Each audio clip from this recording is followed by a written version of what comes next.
In this video, you're going to learn that we need to think about physics more than thinking about mechanics. Throwing harder isn't magic, it's physics.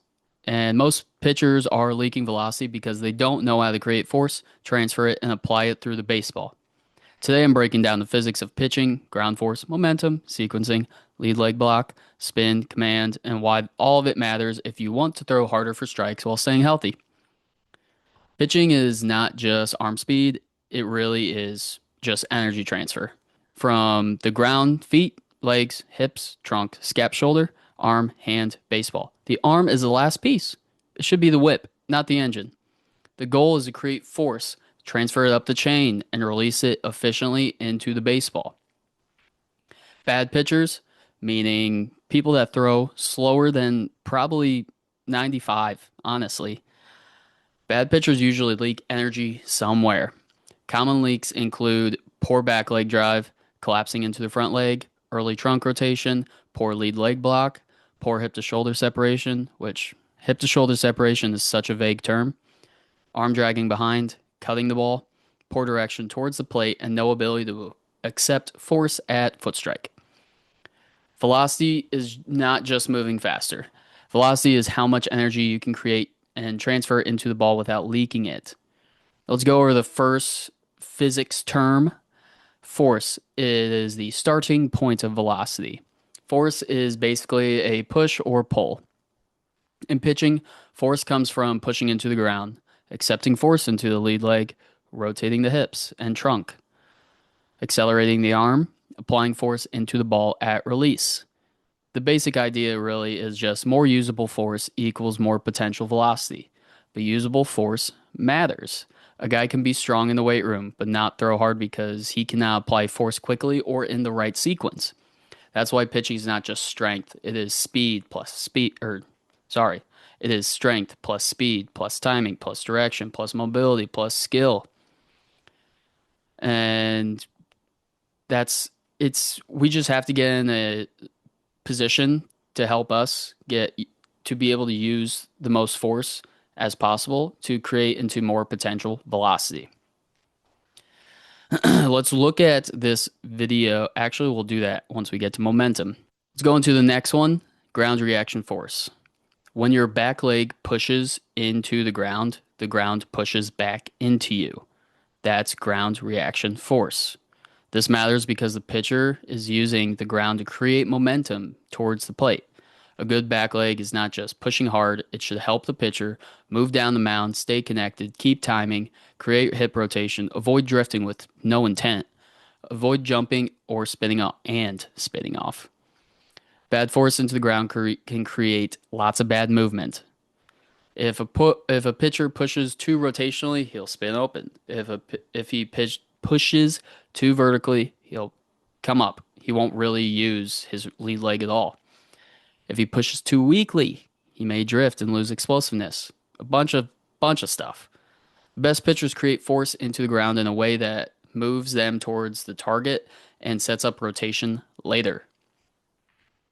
Now let's go into momentum. Momentum is literally moving the body before throwing the ball.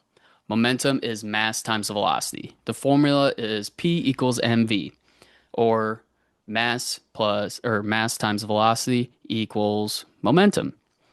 In simple terms, a bigger, faster moving body has more momentum. For pitchers, this means moving down the mound with controlled intent. That really matters. But pitchers hear momentum and they think they need to fly open a rush. That's not the goal. Good momentum is controlled, directed towards the home plate, timed with the arm, accepted by the front side, and converted into rotation late into the throw. Bad momentum, drifting, rushing, leaking forward, landing soft, spinning open, losing posture.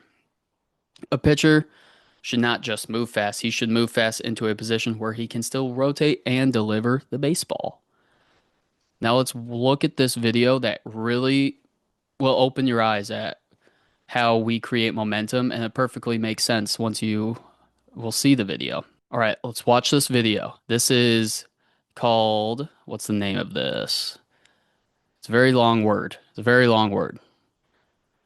The brachiostochrone. Brachiostochrone curve. I don't know exactly how to say it. I just understand what this is. So there's three marbles. They're all trying to see who can get to A to B the fastest. And what we learn in school is the best way or the fastest way to get from A to B is in a straight line. But that is assuming that if you go the same speed each way. Now let's look at the marbles starting from the top and getting from A to B. There is one going from a straight line from A to B. There is another one in the middle going down, then kind of like a slide on a park, just a slide. And then the next one is kind of just going straight down then out. Let's watch this.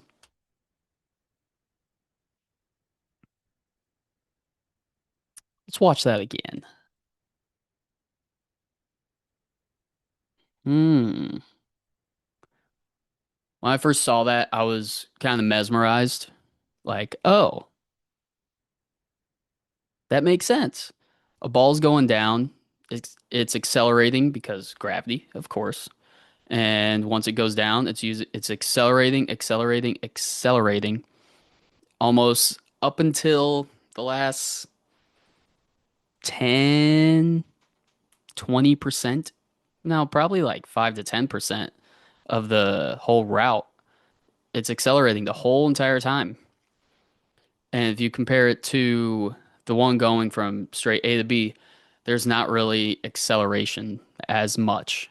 It's just rolling, and I would assume it's probably the same exact speed as from the first 20% to the. Actually, no, that's probably wrong. But the marble in the middle is much faster, and you'd think, oh, there's a slope on the mound. This is kind of the same thing with us as pitchers. We have to get down the mound fast. Like some people think push off so they could go this way faster. And it just doesn't work. It's through this experiment.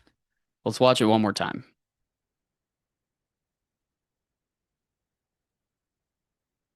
We want to be that marble in the middle. We have to think of that marble as our center of mass. Where's our center of mass? Our hips. We have to think our hips are that. But we have to create momentum at the right time. When is the right time? Once the leg lift is at its peak, we're going to drift probably just that much. Just about this much. Some people this, some people a little bit. It just depends on the person. But there's always a drift. Once the leg lift gets up, we'll drift a little bit, and then we pull into the ground so we can go down. And no matter what, we will go out. We will go out no matter what. We have to go down, then out. You have to think down, out. But in reality, it'll be a curve. It'll go down and out. If you go out first, you're leaking so much energy, you will not throw hard. I'm telling you. I've done it. I've learned the hard way. You're not going to throw hard. One more time and then we'll get back to it.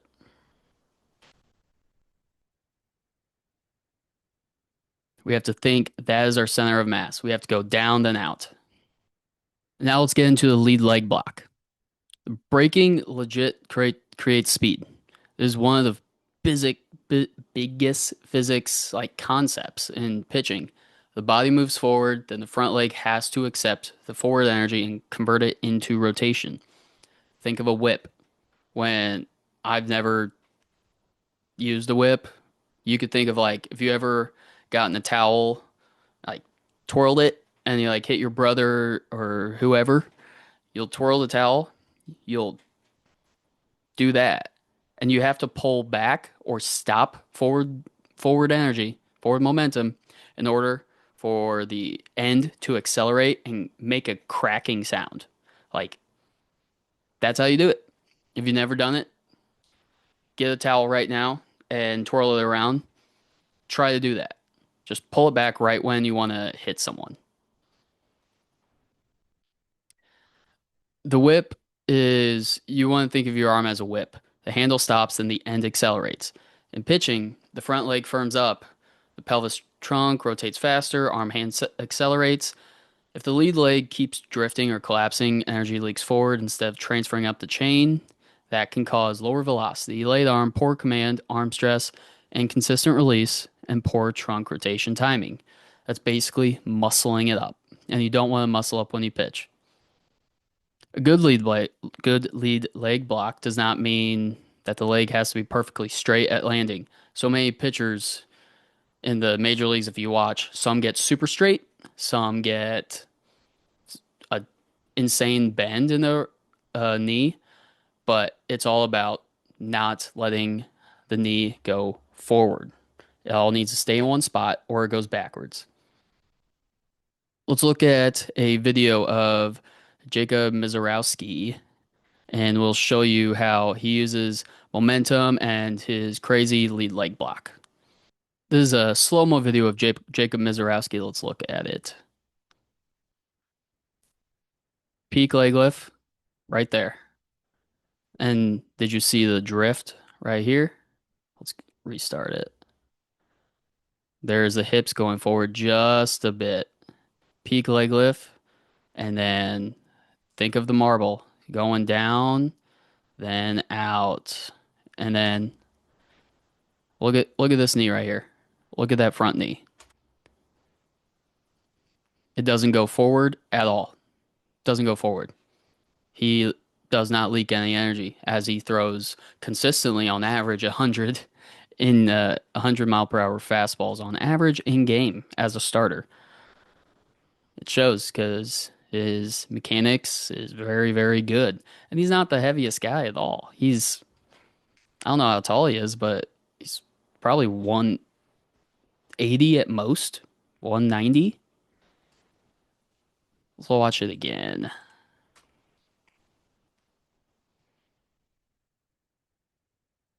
That drift, lead leg or peak league leg, down, out, lead leg block doesn't go forward. Bang. That was probably 103, I would assume. Um, Now let's go back to what we were talking about. Now let's go to energy transfer. Velocity comes from sequencing. Kinetic energy is energy of motion. The important part is squared velocity. This means small increases in speed can create big increases in energy. In pitching, each segment should accelerate, then transfer energy into the next segment. The sequence should be about hips rotate, trunks rotate, shoulder externally rotates, elbow extends, wrist slash hand delivers the ball. If you can hear my dogs barking, I apologize. They go annoying. They're annoying for every single postman or delivery driver. It's annoying. The biggest mistake when trying to accelerate is when the upper half starts way too early. If the trunk rotates before the front foot is down, the lower half has transferred energy. The pitcher loses the stress, and all the arm often gets forced to play catch up. That can cause lower velo, poor command, arm drag, cutting the ball, elbow shoulder stress, inconsistent release. A lot of people get hurt when their trunk rotates way before front foot is down, and often will not throw hard at all. At all. This is why stay close is not always a cue about direction. Sometimes it is a cue about energy timing. Now let's go into hip to shoulder separation. We have to store rotational energy as long as possible. And hip to shoulder separation is such a vague term. It's poorly taught for the most of the time, and you can't force hip to shoulder separation. You can't force it. It happens by doing everything good the right way before you get to that point. Hip to shoulder separation is when the hips begin rotating while the torso stays closed. That creates a stretch through the trunk like a rubber band effect. The stretch can be used to rotate the torso violently. Think of like literally a rubber band. You pull it, it's going to go back just like that. More stretch is not automatically better. The pitcher needs enough mobility to separate, enough strength to control it, enough timing to use it, and enough arm timing to not get stuck late. But most pitchers,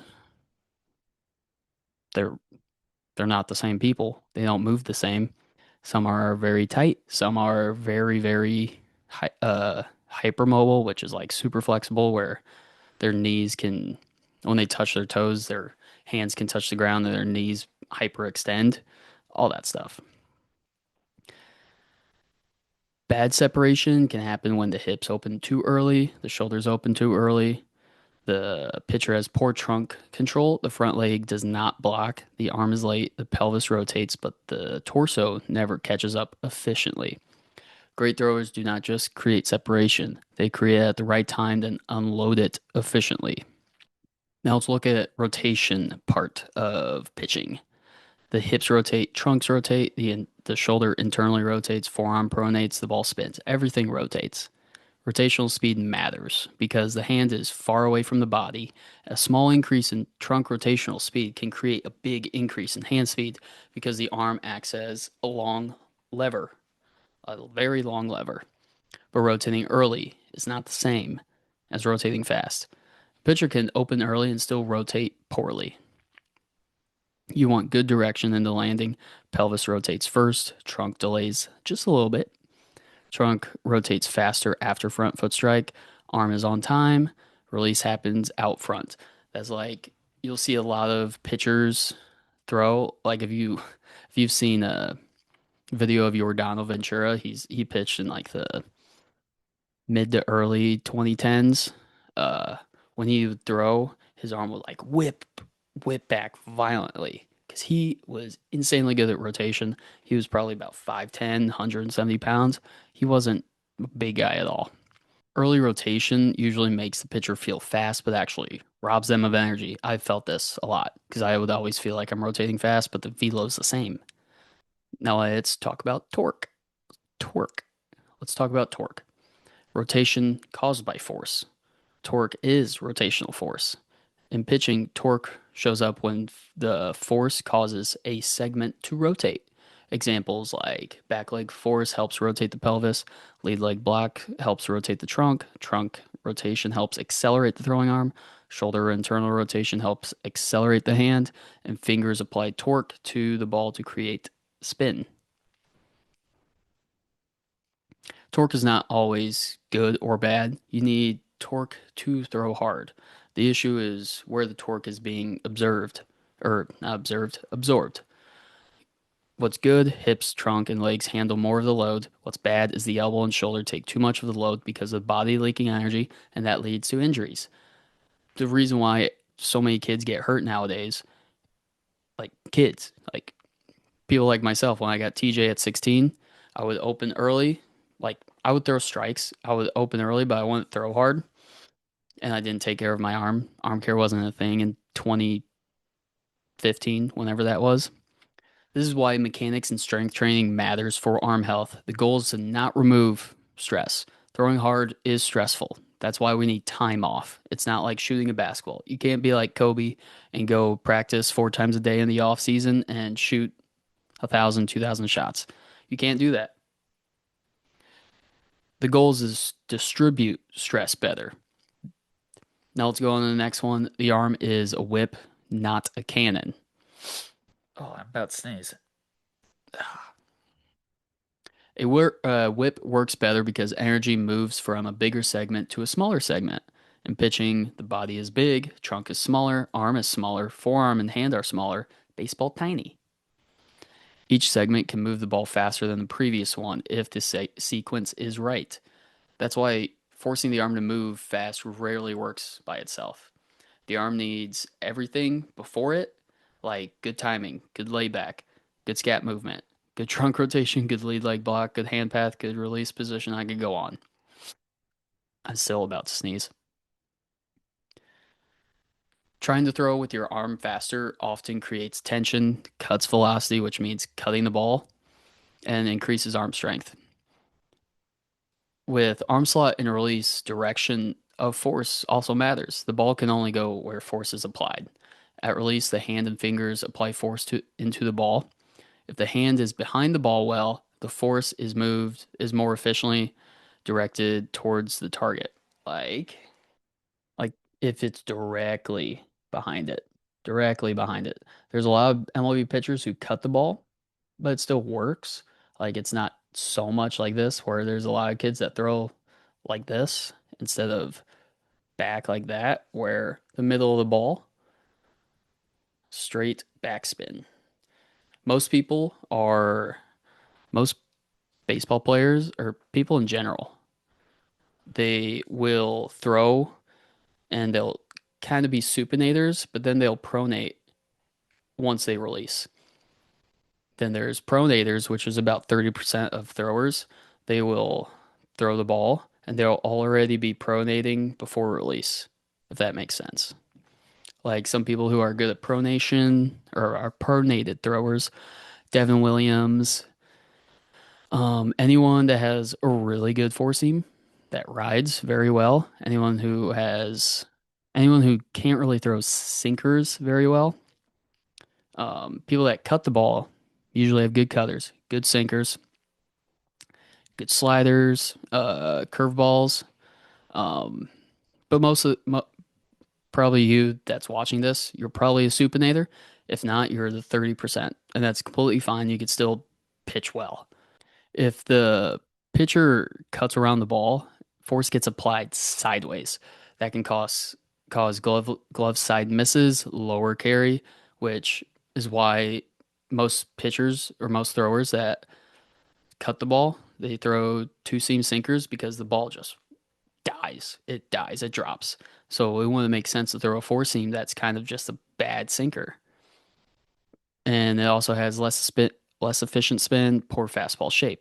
That's why four seams aren't really good with um, supinator guys. In my program, I use a lot of slow motion video because it's valuable, so we can really tell that if you're cutting the ball, behind the ball, if one of those two things, if we need to change grips because it's not spinning right with the axis. So I would get my camera like literally basically just behind the ball, zoom in, and we could slow it down and see if they're cutting it, if the curveball is like we're under it, so we just need to get more on top. Change ups if it's more coming off the index fingers or the ring finger, middle finger, so we can get the grips and seam orientation, axis, everything. All right. A good release usually has the hand behind the ball, fingers working through the ball, trunk still moving forward and rotating, release out front, good posture, no yanking around the side. Now let's go into spin efficiency just a bit. Not all spin helps the pitch. There's a lot of different spins for a lot of different pitches. Spin matters, but it's only useful for spin changes are but only useful spin changes the movement of the ball. A fastball can have high spin, but if that spin is like gyro cut spin, it may not create much carry or ride, and that's where you would change your four seam into a sinker. Useful spin is spin that contributes to the movement. A four seam fastball usually want efficient backspin with the right axis. For a slider, sweeper, cutter, curveball changeup, the ideal spin depends on the pitch type.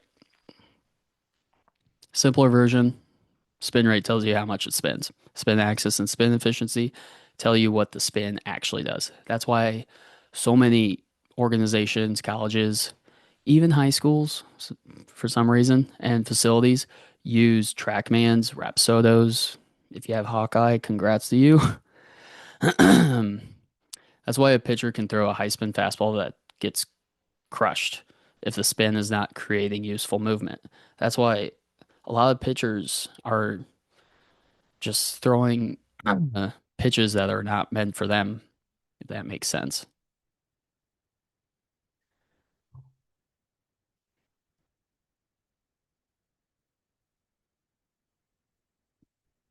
Now, the Magnus effect. Why pitches move? The Magnus effect is the physics behind pitch movement. When the ball spins through air, it creates pressure and pressure differences around the ball that makes the ball move. Like an example, Backspin helps fastball resist gravity and ride. Topspin makes a curveball drop more. Side spin makes a slider or sweeper move laterally. Tilted spin creates a mix of vertical and horizontal movement, kind of like a slurve. This is why seam orientation, wrist position, finger pressure, and release quality all matters. The ball does not move because it wants to, it moves because the spin changes the airflow around it. Now, if you haven't heard of this one, kind of behind, but seam shifted wake. Movement without obvious spin. That doesn't make sense, right? Sometimes the seams change the airflow around the ball in a way that creates movement that does not perfectly match up with the spin axis. That's called seam shifted wake. That's why sinkers, two seams, changeups, certain breaking balls move differently than expected. Like a guy who's really good at his seam shifted wake with his sinker is Sonny Gray. His sinker is spinning like a cutter. Like it looks like from the spin, it's going to go this way. And then when he throws it inside the lefties, they're like, oh, that's going to be a cutter. I'm going to back away from it. And then it goes right back in the zone. That's seam shifted wake. It doesn't even have to move much if it has good seam shifted wake. Like if a slider looks like a changeup, hitter's going to think it's a slider, and then it's on the opposite side of the plate. No matter how much it moves, how little it moves, it's a good pitch. It's all perceived to what the hitter thinks it is. But at the end of the day, timing is everything. Physics only works if the sequence is right. A pitcher can have strong legs, good mobility, good arm speed, and good intent. But if the sequence is off, the ball does not jump. Common timing issues, a lot of them are like what I said earlier. Upper half early, shoulders rotate before foot strike, and the result is lost separation, poor energy transfer, arm drag, poor command, and lower velo. And now let's get into the strength mobility side of physics and pitching. The range of motion allows physics to happen. Mobility gives access to positions where energy can be stored and transferred. The important areas for a pitcher and hitter is hip internal rotation, hip external rotation, thoracic rotation, shoulder external rotation, shoulder internal rotation, scapular mobility, ankle mobility, lat length, pec length, a bunch of stuff. But mobility without strength is not enough. A pitcher does not just need range of motion, he needs to own that range. That means he can control it under speed and stress. Mobility does create options. Strength and coordination makes those options useful. And in strength really raises the ceiling for a lot of pitchers. That's why when pitchers go to college, they start going on a consistent strength program, they throw harder. Strength matters because it increases the amount of force the body can produce and tolerate. For pitchers, strength helps with force production, force absorption, and lead leg block, trunk control, shoulder stability, deceleration, durability, repeatability. But the strength has to transfer. A pitcher does not need to be a power lifter. He needs to be strong enough to create and absorb force quickly. You can be, you don't have to be insanely strong. You don't have to be a power lifter. You just have to be strong enough and mobile enough to use everything. Strength gives the pitcher a bigger engine. Think of like going from a Ford Fusion to a Ford Mustang. And mechanics teach him how to drive it. Power is the ability to produce force fast. Pitching is very explosive. You don't have 5 seconds to produce force. You have fractions of a second, honestly. That's why med balls, jumps, sprints, throws, explosive lifts can matter when you're training to throw harder. Power training helps a pitcher move faster, rotate faster, accept force faster, transfer energy faster, and improve athleticism. But power training should not be the athlete's needs. A pitcher who lacks strength needs more strength. That's it. A pitcher who is strong but slow may need more speed and power work, like sprints, um, deadlifts that can just be like 1 to 2 reps. Just pick it up. A pitcher who moves poorly may need better positions first.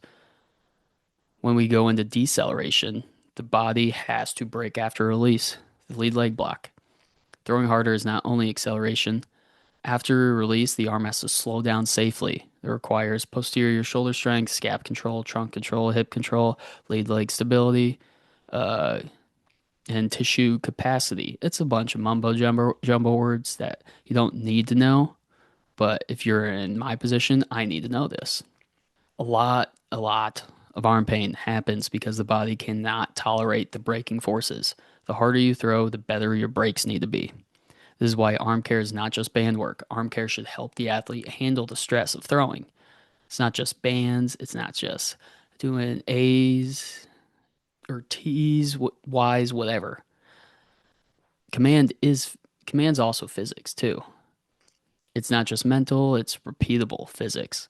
Throwing strikes consistently, the to throw strikes consistently, the pitcher needs to repeat timing, direction, release point, trunk position, arm slot, everything. If the pitcher's body moves differently every throw, the release point changes and the mind muscle memory isn't going to get comfortable. It's always doing something different. And that's kind of why shortstops are usually the best players on the field that throw the hardest, because they have done so many throws from different arm slots, running to the right, to running to the left, running forward, going backwards. They know how to be efficient throwers in different positions.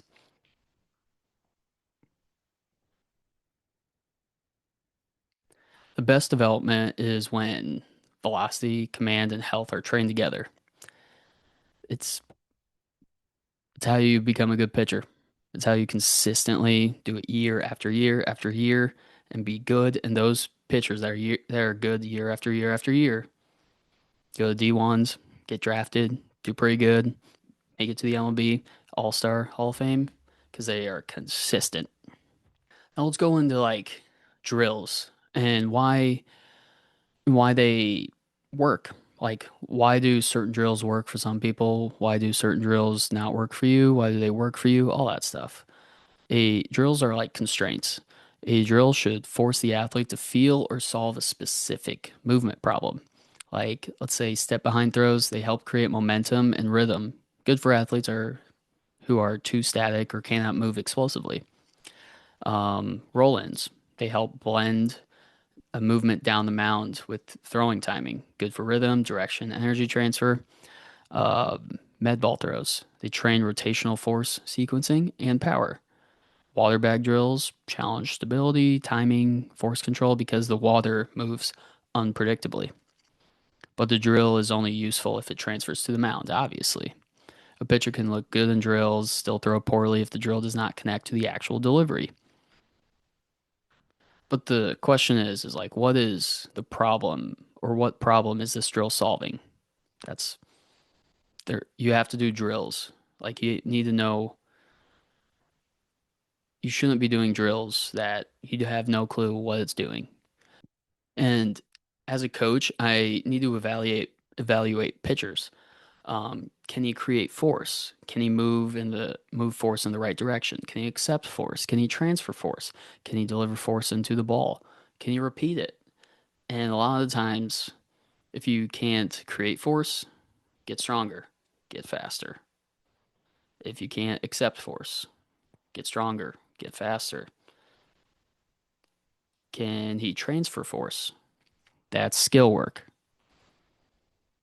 Can you repeat it? That's doing reps and reps and reps and consistently doing it on a week by week basis. Now, at the end of the day, you shouldn't be thinking all about this when you're throwing. You can't because you're gonna be in your head the whole time. You're gonna be making mistakes and it's not gonna be fun.